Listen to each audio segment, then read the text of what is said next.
ناس بتوصل، ناس مش بتقدر، ناس بالواسطة بتقبل لكن للأسف في النهاية بتفشل. على رأي المثل كان الورد والبطر لما جه اليوم وبقى مخاول للبقر. فاوعى تتبطر في يوم عن نعمة فنصيبك لو كان الموت مهما تلف وتدور هتموت.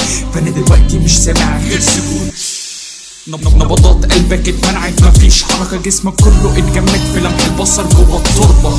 فضميرك عمره ما يخونك، الناس كلها قدامك شايفينك عمال بتسرق وبتنهب وناسي يوم قدرك. فافتكر اللي معاه فلوس في الطريق بيمد، واللي معهوش غير لقمة حلال بتصد. اما اللي يدوق لقمة حرام طول حياته ما بيشبعش. فاصحى فوق، ربك فوق، هو الوحيد اللي عالم بنوايا القلوب.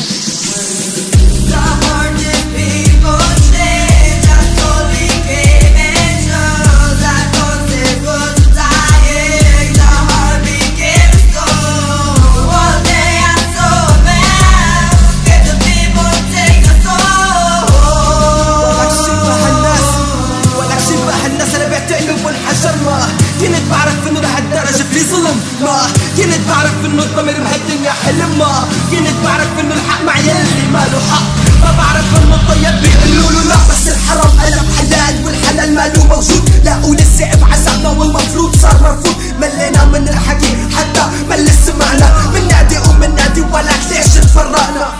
عمرنا ما جمعنا لحتى نفترق، حاكم على شعبه لحتى يشوفوك يحترق. بدي ضل افضح واحكي لحتى صوتي بيحترق. ما هو الحاكم صار ظالم لانه دعمه هتباعه. دفقوا علينا لما تعبنا اخوات انباعوا. كلام من قلب مهور ما بيعرف بشو بيبدا، بضرب راسي بالحياة وبالفجر ما بقدر ابدا ولا حدا بيهتم. انا بالسجن طلعوني بلادي دعسوا علي، عمي يحاسبوني، اهلي ما بيعرفوا مني تحت الارض عممون. صوتي بعذابني صارت نغمة من دمشق بصوت الصوت.